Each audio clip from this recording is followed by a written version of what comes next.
So I've been noticing that there's this chicken or egg debate going on with people talking about language processing and executive functioning. And I wanted to just talk about this issue because this is something that I see a lot with the clinicians that I mentor.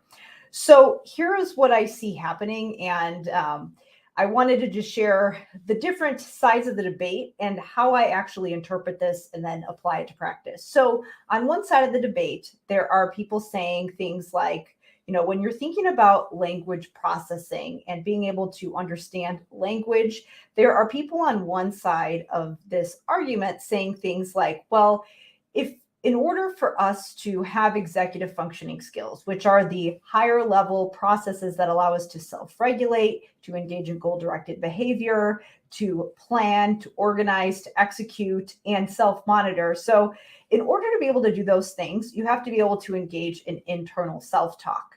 So, on one hand, if you don't have the language skills to engage in that self talk, it's going to be hard for you to directly work on executive functioning.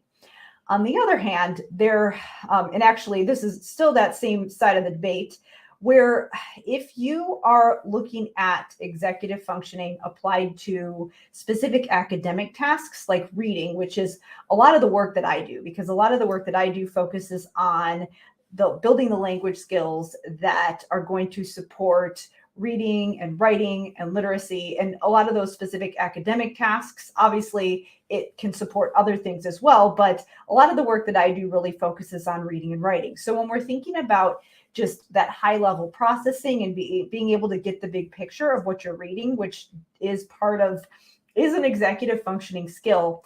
Part of what comes up there is that in order for you to kind of just really get the big picture of what you're reading, you need to be able to have the language skills and have those underlying language skills needed for that high level processing. So, for example, if you're having a hard time understanding one word at a time, or if you're having a hard time understanding sentence structure, that's going to be a cognitive load issue. So you're also going to have a hard time just, processing what you're reading and being able to get the message.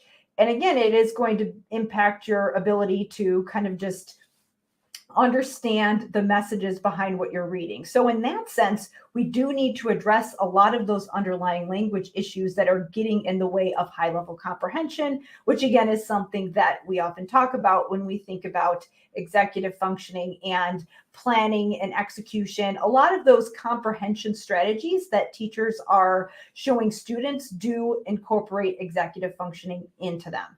So on one hand, it's like, well, we have to have the language skills in order to just understand and be able to engage in the internal dialogue and self-talk.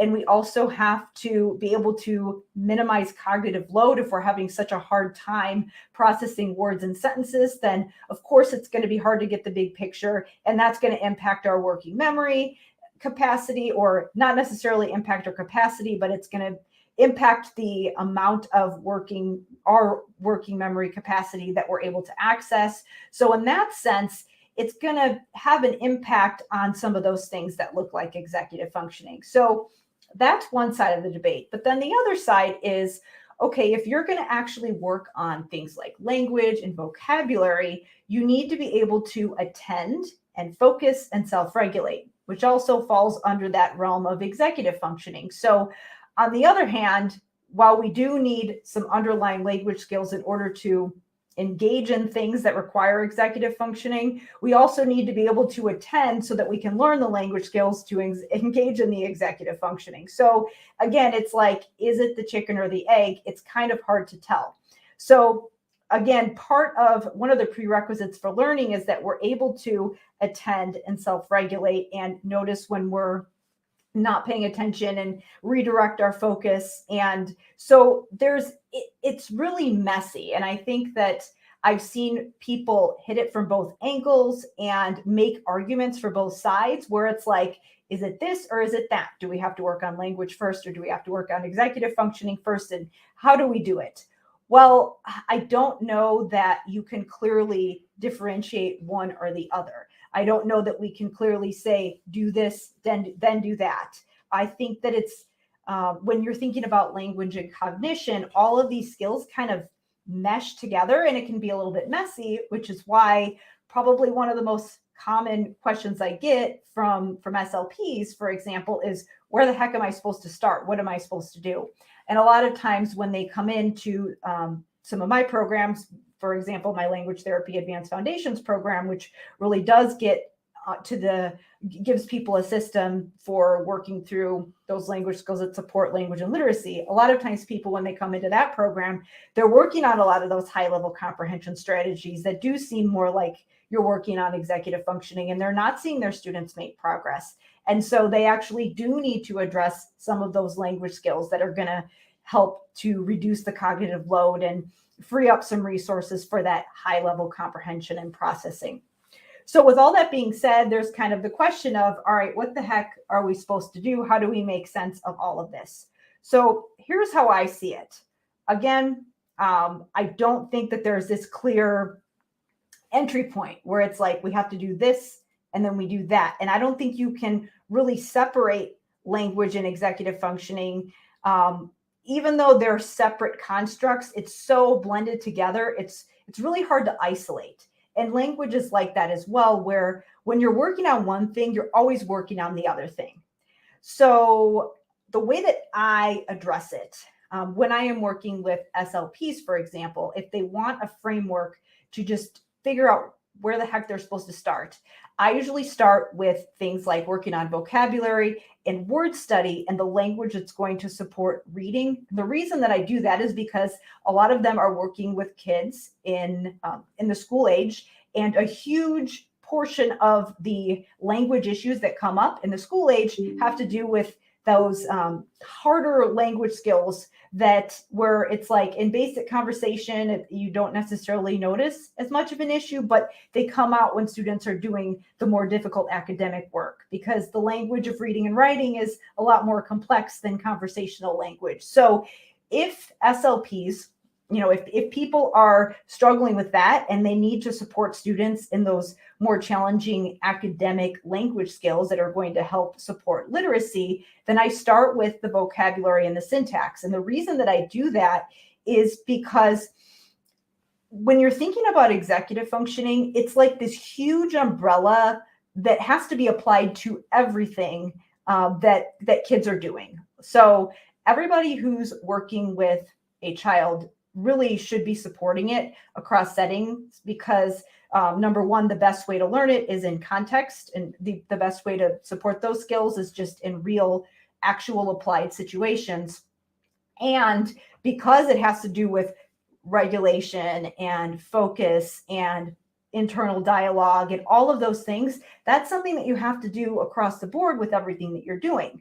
So there's everybody who's working with that child should support it, but everybody does it in a different way depending on what their specific role is. A math teacher is going to be doing it differently. They're going to be applying it to a math problem. A reading teacher is going to be doing it differently. A parent is going to be doing it more in those day-to-day functional activities. And then a speech pathologist is going to be doing it differently as well. So there's all different angles that we can hit it.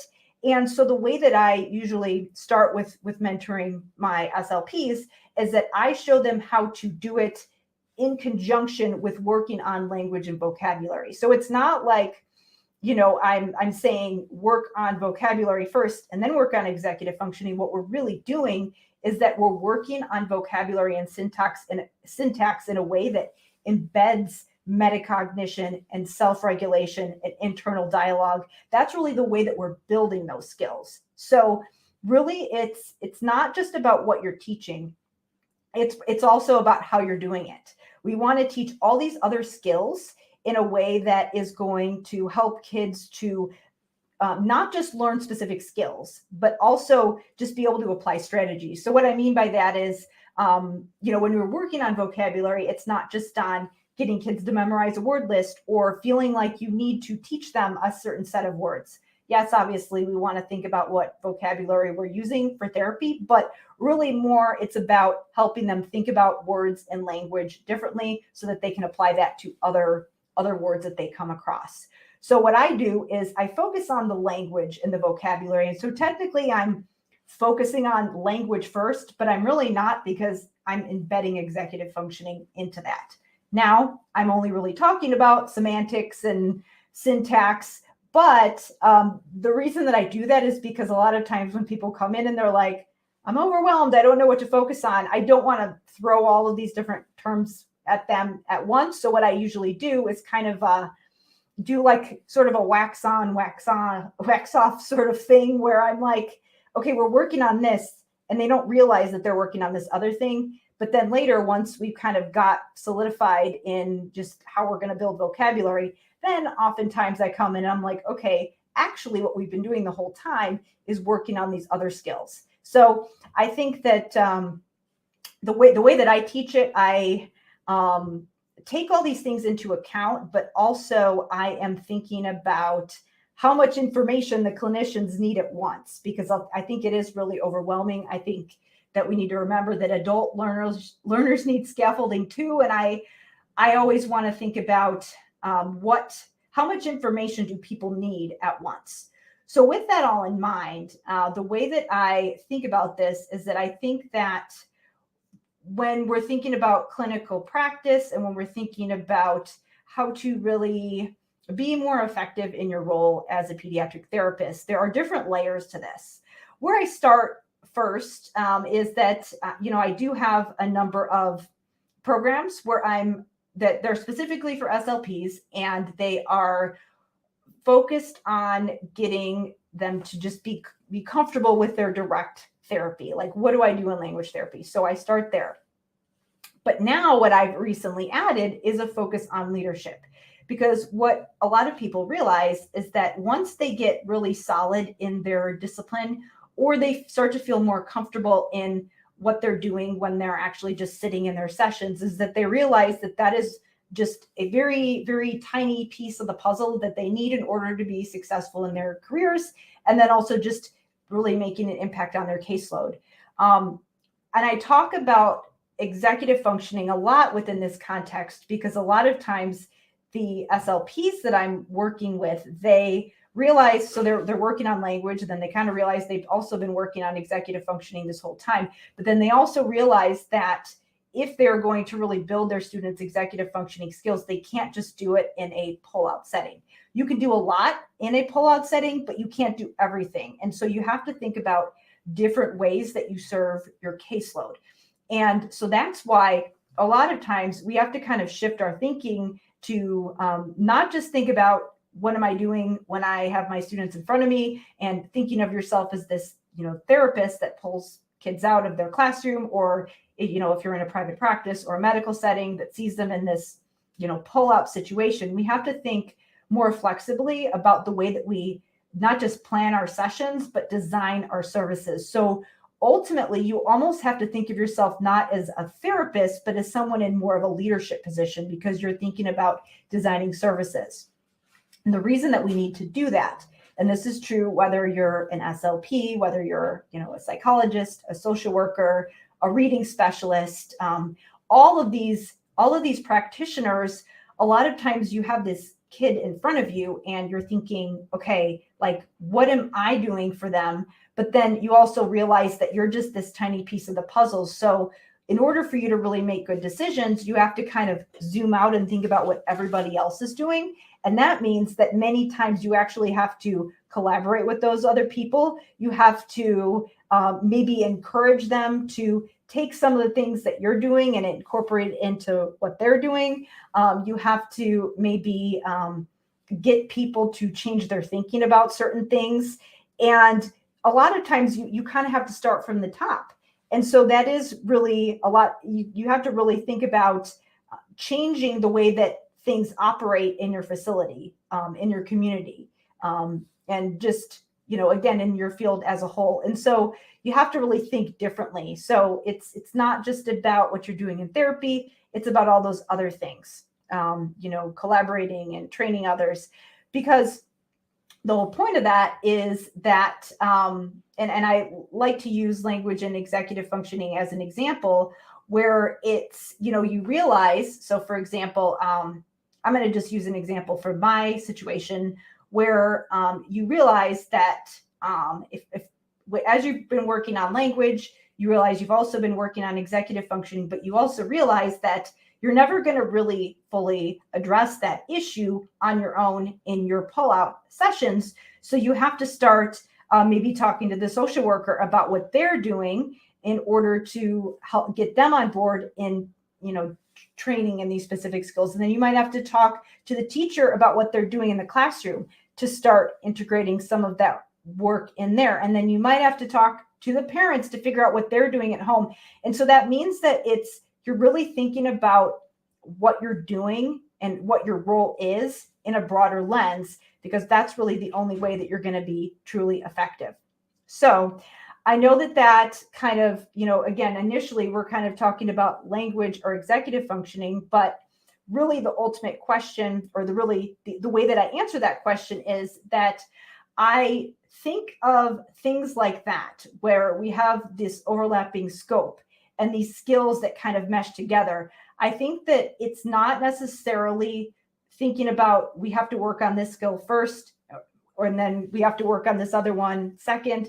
I think it's more along the lines of, how do I build myself as a clinician and get comfortable with the way that I'm delivering services?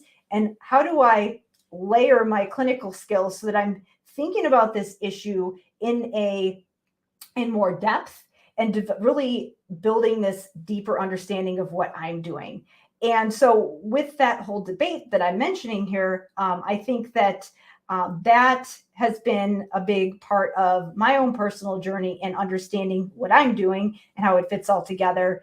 And so I think that sometimes when we ask those questions about, should we work on this skill or that skill, and how do we sequence this, I think the question that we really need to be answering is, what skills does this student need, and how do I make sure that I'm embedding it all at the same time so that they're getting a really comprehensive service delivery plan. And like I said, it feels a bit messy. So a lot of times we're working on more than one thing at a time. We're embedding one skill into another skill. But the way that we ultimately accomplish that is by thinking of ourselves not just as like, what am I doing here, but thinking about the skills in kind of a broader lens across contexts. So I think that can sometimes answer some of these difficult questions where we get into these debates.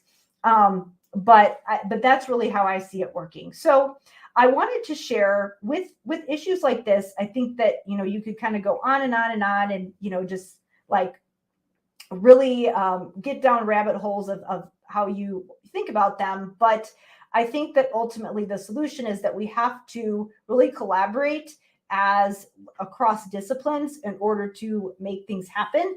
And so that is why I am designing a program. It's called the Clinical Leadership Program, where it is really focused on helping pediatric clinicians be better leaders so that they can really design more effective services and learn how to work as a team so that they can make a bigger impact on their caseload. And really, it's about thinking bigger when it comes to how you do your job, how you show up and feel more empowered, so that we can work through a lot of these challenges that we have. We can work through a lot of these common debates, such as this one, and really find a way to give kids the services that they need and the support that they need in order to be successful adults. So I'm actually going to share I can share the link below in the comments, but if you are interested in learning more about that clinical leadership program, we're going to be having discussions about topics such as this and many other ones in the area of educational reform and advocacy and leadership,